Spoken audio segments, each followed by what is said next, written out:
it's CJ. Did you know that 10 to 20% of pregnancies are complicated by mental health disorders such as anxiety and/or depression? And that if left untreated, they can significantly increase your risk for developing postpartum depression and long-term complications for you as well as your baby. Let's be honest, pregnancy can be really stressful. Your hormones are fluctuating. You're making a human.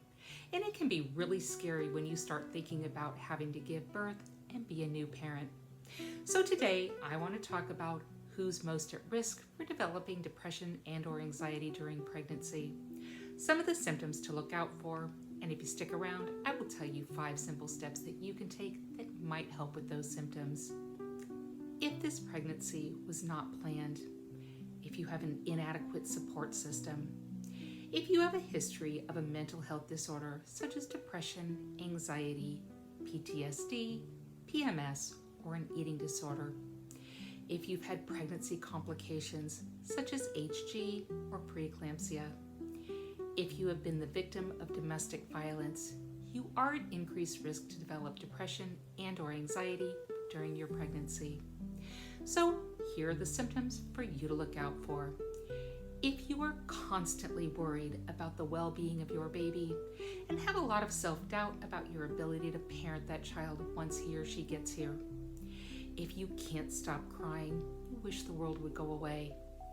If you are feeling helpless, hopeless, or even guilt. If you have thoughts of harming yourself or someone else, please contact your OB provider right away. So here are 5 things that you can do that might help. Number 1, talk to somebody, your partner, a friend, a family member. Number 2, focus on self-care. Get plenty of sleep, eat a healthy diet, and try to use those relaxation techniques. Number 3, avoid the use of alcohol and/or illicit drugs. Number 4, talk to your OB or your midwife about your concerns. They may be able to refer you to a behavioral health specialist, or they may start you on medications that can really help. And number 5, if at any time you have any thoughts of self-harm, please go straight to your local emergency room for evaluation and treatment. I do hope that this information has been helpful, and that if you have questions, you'll let me know in the comment section below.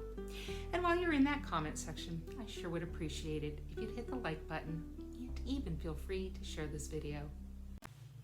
Hello, it's CJ. Thank you so much for watching the entire video.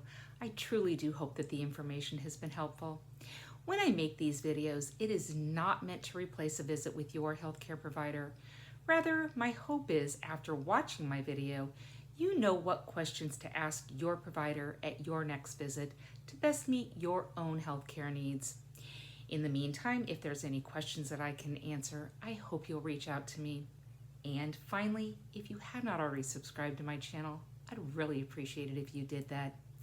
That's all I have for today. This is CJ, and I am at your cervix.